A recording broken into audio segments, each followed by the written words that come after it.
Good evening, this is Hound Dog Steve coming to you on the 6th of February, and a very warm welcome to all of you. Thank you for coming back and listening to the ongoing narrative about Europe and Britain, and tonight we are of course going to talk about Brexit.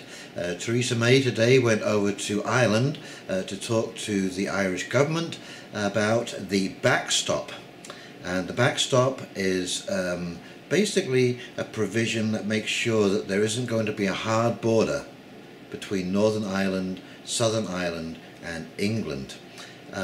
England has basically an open border policy with Ireland, and so the Irish feel that if they have a border, hard border with Southern Ireland, it is going to affect the peace process.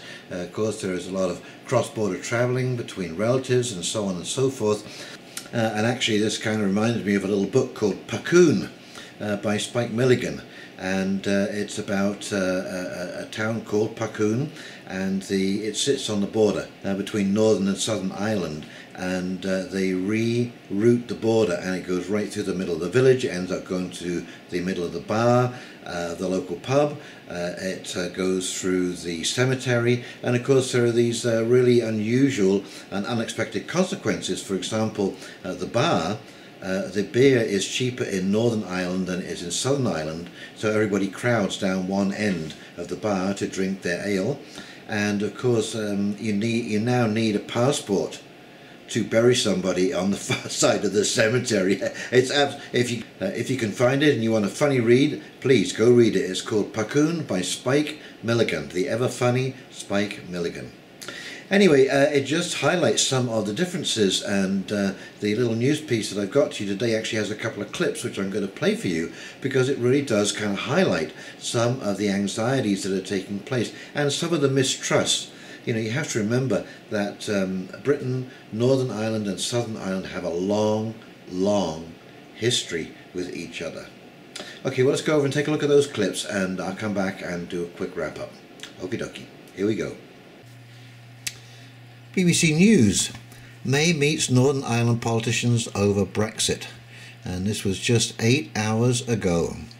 And here she is being welcomed by the Irish government. Theresa May has held talks about Brexit with Northern Ireland's 5 main political parties at Stormont. The PM was on a 2-day visit to try and reassure people she can secure a Brexit deal that avoids a hard border. Speaking on Wednesday, European Council President Donald Tusk said the EU would insist on the Irish backstop.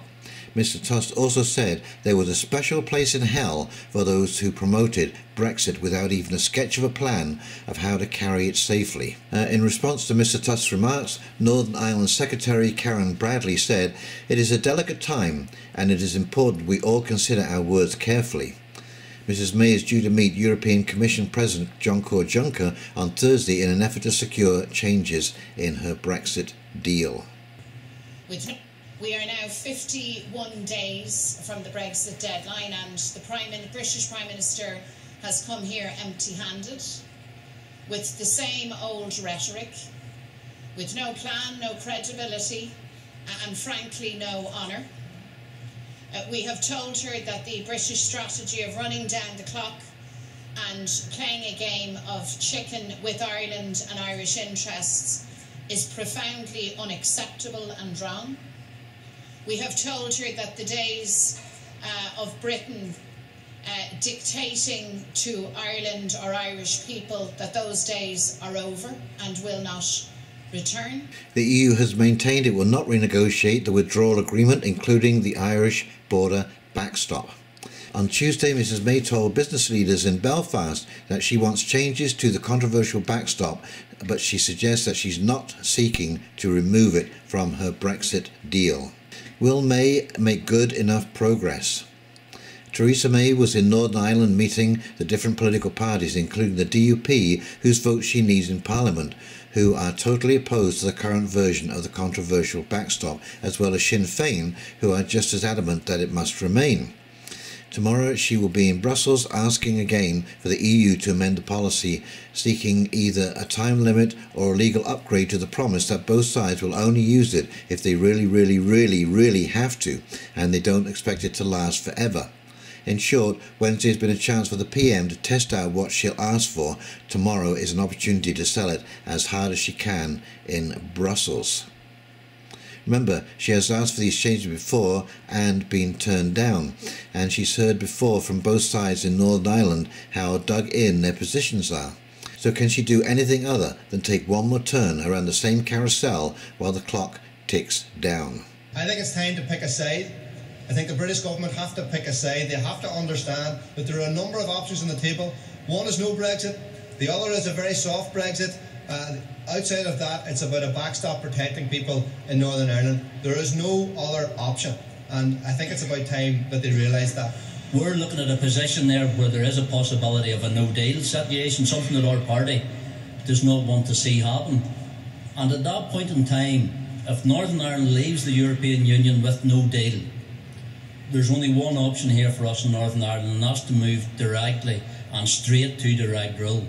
Because come the 30th of March, Northern Ireland needs political guidance and political leadership. And that's what we made clear to the Prime Minister. This is about people who live in Donegal and work in Derry. This is about people who live in Uri and work in Dundalk. This is about people being able to do their jobs. It's about workforce planning in our health service, in our schools. It's about all of those things. It's not about philosophical debates in Parliament. It's about practical arrangements that will allow people to continue to live their lives without interruption. Now, this is the important thing here. The DUP leader Arlene Foster reiterated the party's opposition to the backstop and said Mrs May must stand strong in her talks with the EU. Mrs Foster also said Mr Tusk's comments were deliberately provocative and disrespectful, and that the pressure is mounting among EU leaders. Brexit spokesperson Sammy Wilson responded to Mr Tusk's comments by calling him a devilish Euro-maniac and accused the European Council President of having fanned the flames of fear to try and overturn the referendum result. The backstop is a commitment to avoid physical barriers or checks on the border between Northern Ireland and the Republic of Ireland. If no UK-EU trade deal is agreed before the Brexit transition period ends, many people fear the return of custom checks would put the peace process at risk. In Tuesday's speech in Belfast, Mrs May said, "There is no suggestion that we are not going to ensure in the future that there is no provision for this insurance policy, the backstop." However, she indicated she would seek changes to address concerns raised by MPs about its potential indefinite nature, when they overwhelmingly rejected her Brexit deal. Last week, MPs voted for an amendment tabled by Conservative grandees Sir Graham Brady and then backed the PM, which requires the Northern Ireland backstop to be replaced with an alternative arrangement to avoid a hard border. Many fear the temporary single customs territory created under the backstop plan would keep the UK tied to the EU rules in the long run. Downing Street has insisted the government is still considering alternatives. And here we are. What could UK offer as possible backstop alternatives? 1. A trusted trader scheme to avoid physical checks on goods flowing through the border. 2. Mutual recognition of rules with the EU. And 3. Technological solutions. The UK is due to leave the EU at 2300 hours GMT on Friday, 29th of March, when the 2-year limit on withdrawal negotiations enforced by the Article 50 process expires. And there you go. I don't think she can do it. All sides are so intransigent and the clock is ticking. Okay, so I think you can see from that just some of the difficulties that Theresa May is going to have. Firstly, she can't get an agreement with Ireland, Northern Ireland, who remain a member of the EU. And of course, the EU has said that they will not reopen negotiations. So this puts everything at a bit of an impasse. One of the reasons that the British are concerned about a soft border is the fact that it will feel like it's still kind of part of the EU, and that Northern Ireland is the bridge, because there will be an open border with Britain and an open border with the EU. And so they need some kind of agreement that says we can have a soft border and yet still remain, separated from Europe in every possible way, shape and form. I mean, it would seem like it's a simple agreement. I mean, surely we have neighbourly agreements where we agree not to trespass on other people's property and so on and so forth, and interfere in their lives and what have you. and even though there's really no hard physical barrier to stop me from like walking around the fence or going in the other side of the property and so on and so forth, we just have a common understanding, and surely that is not too difficult. But as per usual, we see the EU is intransigent. The European Union is just it's like shaking hands with a cactus. I mean, it's just an absolutely arduous, unpalatable, horrible affair, and they just don't seem to want to make any. Well, they want to make it difficult. They don't want Britain to leave, so they're putting every possible obstruction in the way. They're being totally negative, and as we heard from Donald Tusk, his insulting language that if you happen to support Brexit, there is a special place in hell for you. And well done, Mr. Tusk. You just managed to insult 50% of the British population. I'm sure that's going to work out really well for you. Anyway, if you've enjoyed this video, please comment, like and subscribe below. Click that big red button. It really does help when you do. And in the meantime, this is the Hound Dog signing off. Hoping you have a great weekend, and we will talk to you very, very soon.